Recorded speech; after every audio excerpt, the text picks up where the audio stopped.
One man, one sorcerer, several brushes.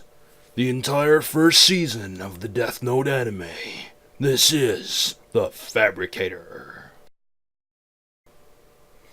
Hey, what's up guys? My name is Alphen, and welcome back. This is the second part of my Chaos Sorcerer Fabricator video, and just to start off, I'm applying a sort of second base coat of ceramite white, and this is crucial to how the model operates because I'm going to layer it on top with another paint later on, and that's really going to be most of the bodywork done with just two paints. And now, before I go any further, I have performed a colossal fuck up with how with what you see on the screen right now. I was testing out a new filming setup, and I realized only when I started editing this video that I may have or may not have filmed in vertical. So as you can see, I've taken steps to make it look quite informative. So you have pictures of the finished model, and there are 3 pictures, and those will cycle points in the video. You have the Chaos Star, because obviously this is a Chaos Sorcerer, and on the right side of the screen you'll have the paints I use at each interval, as well as the actual video of the painting that I recorded in fucking vertical, you fucking idiot, Alphen, on the left. So I'm just really preparing for a more layered up look. I've decided to go with quite a grubby, unattended look, and just looking at the finished model, you can see what I was going for, because the ceramite white, and now we've moved on to the Dark Reaper, it works fairly well. I'm checking the model, checking any areas that I've missed. Later it turns out didn't really need to do that checking because it's all going to be covered by Dark Reaper anyway. And I've made sure not to touch any of the sword with the ceramite white, because I'm going to be doing my own thing with that. And now I'm just applying the first coat of Dark Reaper, thinned down obviously, like Daddy Duncan always says, thin your paints. And I'm trying to get all the hard to reach bits. I was painting a Primaris Chaplain a few weeks ago, and I realised it was only until after I based the fucker that the primer Mechanicus Standard Grey that I used was still blindingly apparent under the robes and like where the legs are. So I'm trying to take steps to avoid shit like that. So as you can see, I'm applying as much Dark Reaper as my brush can allow to the armor and the bolt pistol. And I think here I actually fuck up seriously with the jump pack. I actually forget a few parts of the jump pack to paint with Dark Reaper, so I'm going over it again. And to be honest, it doesn't really make that much of a difference. I think I managed to cover up my mistakes well in this video, and with this project overall, it's just an extra bit of cleanup. And so this is my second paint of Dark Reaper, second coat that I'm applying, and it's really just going over all the hard to reach areas, as well as going over the areas I've painted as well. And overall it works to my benefit to have 2 thin coats, like Daddy Duncan always says. And that is, well, it just builds up a nicer look. And when I go over it with some of the washes later on, it looks fairly decent. And I'm going to say right off the bat now, this is probably the best mini I've painted in a long while. And yeah, I'm admittedly, self-admittedly quite a mediocre painter, and the picture changes, and obviously the fucking format's a bit out of whack. I'll master it. I'll master it eventually. So, finishing up with the Dark Reaper here. Pardon me. And I should be moving on to Leadbelcher in a quick second, but if I'm just going to commentate play by play on what I'm doing, it's not going to be that much of an interesting video. And with Fabricator, this series, I've decided I'm going to go a different route. It's not just going to be about building and painting the models, it's also going to be about creating the lore behind them as well. And I've decided, well, first I've got to name this guy, I've got to name this cunt, and then I've got to come up with a bit of like motivation for him and shit like that. So this bloke is known as Aldrich the Defiant, and he's tied in with my Primaris Marines, my Space Marine chapter. They're not just my Primaris Marines, their first company is Primaris, but the rest of them are normal Marines. So Aldrich was a librarian in the second company of the Defiant, and just quick note, I'm changing to null oil here to start with the first wash to get all those details properly highlighted. Well, not highlighted, but just to bring out those details.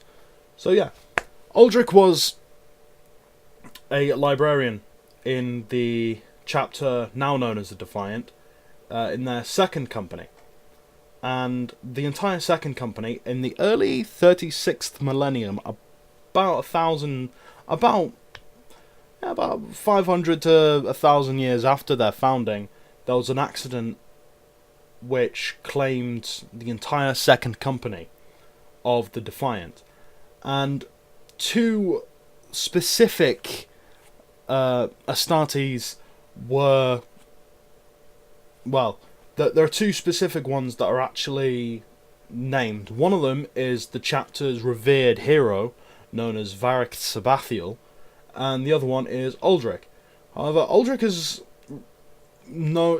assumed to be dead until recently, when he appeared in the 41st millennium. But with Varric, he vanished. But with the second company, whenever they step onto the field of battle, a warp rift will open on their front lines, and Sergeant Sabathiel, now known as Lord Sabathiel, will just step out and lead the second company of the Defiant into battle. And this has been documented many times, and it's even attracted the attention of the Ordo Malleus. Now I'm back to the painting. Switch to Balthazar Gold. I'm sorting out that center ridge and some of the fancy boys on the actual model, and yeah. So Sabathiel's this hero that appears from the warp, a bit like Kaldor Drago, but I'm not getting into what happens with Varric whenever he isn't on the battlefield leading the Defiant. I'm leaving that as a mystery.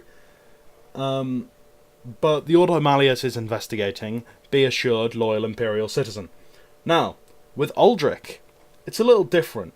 Instead of being trapped in the warp and only appearing sporadically for a set time and with a set sort of period, he was just belched out into the 41st millennium on a planet named Narin. And Narin is a wastelandy death-type world that was completely ass-fucked during the Horus Heresy. And, yes, well, he ended up caught between the Loyalist faction and a cult of Slanesh on the planet, and while still loyal, he knows he's going to be hunted down because he's, well, a fucking librarian, and he's on the run, essentially. He's a bit scared of being persecuted, because you know how suspicious the Imperium are when it comes to warp so he'd rather be safe than sorry. I'm switching to corn red for the lenses on the helmet and the weird camera thingy on the top right. And really, it's just a case of, oh, this is good. As you can see, I'm struggling with that brush there. Now, this is interesting. That brush then gets fucked. The actual metal bit that holds the brush just snaps clean off the wood of the brush. And, oh my god, that was embarrassing to happen on camera. But on the plus side, the actual metal bit of the brush still functioned, and it was actually really good, because you're going to see me later on, later here, use it to apply Balthazar Gold to the trims on the shoulder pads and on the knees. You can see, I'm a little fucked. I'm trying to get it sorted. But now I'll switch to Balthazar Gold, and it actually works as a really nice, if you want to be careful type brush. Still, the brush cost me about a £5, so had a good run. I'm not a fan of I think it's an army painter brush. And I'm not a fan of the shape of the actual brush itself, the sort of triangle Toblerone type thing. I prefer the Citadel brushes of how they sit in my hand. I've got fairly bulky hands, so as you can see, I'm just applying some of the trim on the shoulder pads and the knee pads, and even on the bolt pistol. I was inspired by the one of the special bolt pistols you get in Eternal Crusade. I think it's like the Crusade bolt pistol. I'm not entirely sure, but it's sort of like gold plated, and it's got different ones. So you'll see it in a second of how I pay an homage to Arcona and the Eternal Crusade in a second. But really, Aldrich is on the run, and even though he helps with helps loyalists on the planet of Naren, at the end of the day, he'd still be considered a heretic or a traitor Astartes or a heretic Astartes, whatever you want to call them, simply by dint of being a lone operator, and there's not much backing him up. And despite that, on Naren there is a small contingent of Fallen who are pretty much in hiding, and this lends to the creation of my Chaos Warband, which is known as the Tok'nin Outcasts, led by 3 specific Astartes, and most of their Astartes power come from the fallen angels that are within the group. The first one is Aldrich. He's the de facto leader, because he basically told the Fallen to fucking stop being pussies and let's do some good.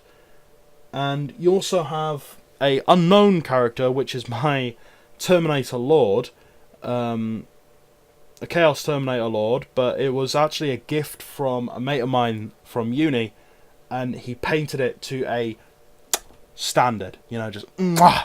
It was beautiful. I'm looking at it now, it's almost got a similar colour scheme to mine. It's not using the Dark Reaper, it's just plain black. And he's even free-handed a Templar cross onto the side. And so it's Aldrich, Terminator Lord, and the Captain of the Fallen, who's ended up on Naren, known as Corvin Dordos.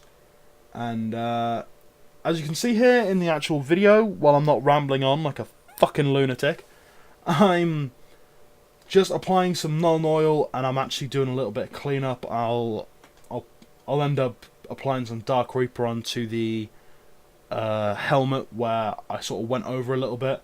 I'm also applying some lead belcher to a part on the sword where I accidentally got some Balthazar Gold on the actual blade, and it's about here where I realise I've gone over the lens a little bit, so I'm going to get some Dark Reaper out and I'm going to finish that up. If you've made it to this point in the video, I thank you, and I shall love you and leave you Like, share, and subscribe, or whatever that shit is. Often